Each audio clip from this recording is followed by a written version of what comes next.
Welcome to the show that makes you feel all good inside. Welcome to the show that gives you that extra ingredient that you need to have you feeling good for your day. This is Gumbo Talk slash Talk Paternity Gumbo. And we are here. Starting off with this first story. How y'all doing today, by the way? Everybody's day going good? Leave a comment. Subscribe if you haven't already. And let's go ahead and get this thing started. Alright, here we go with story number 1. Now,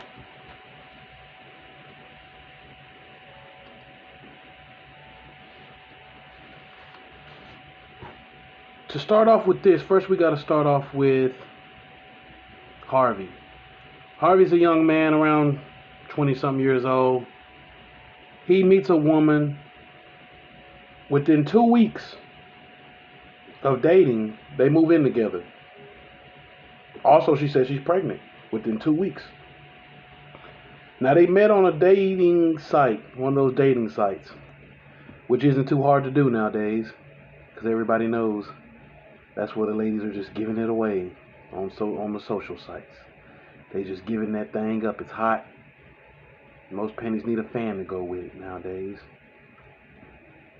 They meet on a dating site, and he says that she always asking for something.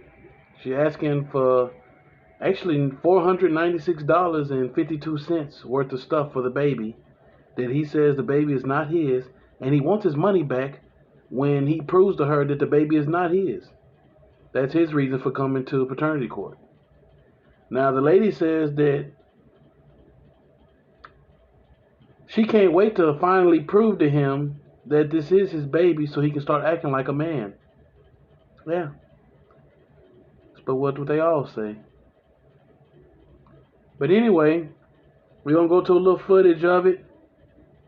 After that, we will go to the verdict. Holla back at y'all in a minute. Mr. Byron Pace, 40 years old, feels betrayed because his best friend, Mr. Prince, slept with his old lady. Yeah, dug in them guts. Man, that's supposed to be your best friend, and you digging in your best friend girl guts. Damn, that's got to be messed up. To know that your best friend is giving your girl anal. Whoa, that's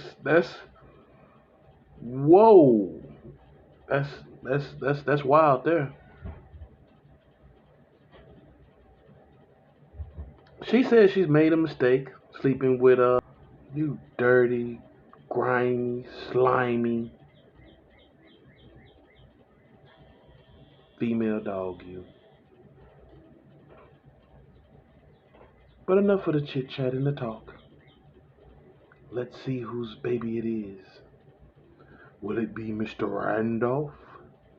Or will it be Mr. Robinson?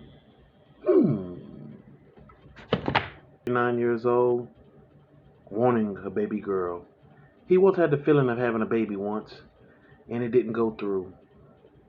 Yes, another one of those.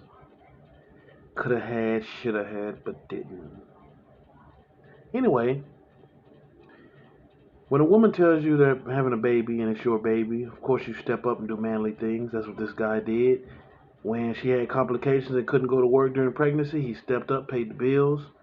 He signed a birth certificate. The woman gave the baby his last name. If the baby's not mine, why is you playing with me by giving this baby my last name? So he has all the reasons to think this baby is his. On the other hand, the woman says, this baby's not yours. I told you when we first met that it's a possibility that I could be pregnant by somebody else. Ooh, some news you don't want to hear. But this guy, he says that I'm the baby father. I know this is my child. We have a bond together. Can't nobody tell me different. So now we go to the clips. Let's watch. It was a You relationship. called it a because boyfriend and was. girlfriend relationship. Right. She's calling it a friendship.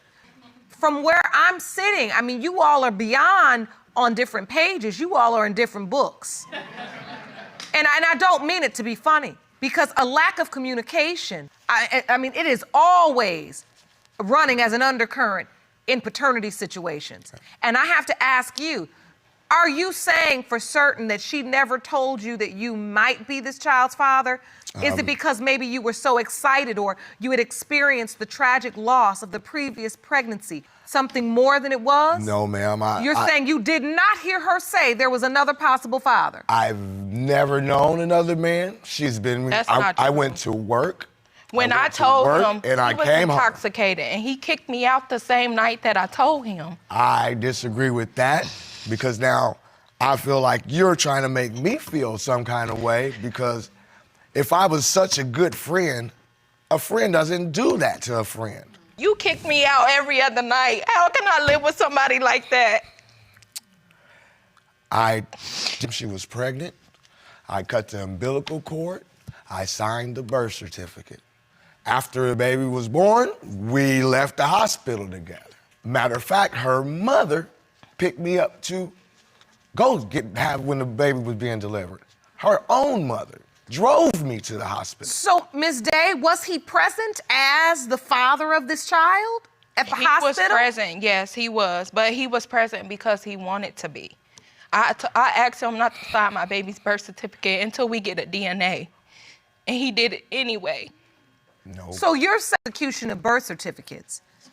And per the hospital where Nevaeh was born, the procedure is when they admit a mother of a child into the maternity ward, she is asked to fill out a form for the birth certificate, including the father's name and information. If the information provided by the mother does not match, the father cannot sign the birth certificate. So, were you ever given the information card? Yes, I was given the information card. What information did you put on the card? I put my name and her name. But you did not put his name? No, I did not. At all? No, I did not. But I gave my baby his name because he was there. The other person was not there. So you gave the child his last name? Yes. And so, Mr. Ahmad, do you remember the nurse saying, are you the father? Mr. Ahmad or Mr. Flowers is the biological father of 22-month-old Nevaeh Ahmad. It has been determined by this court. The biological father is Mr. Flowers.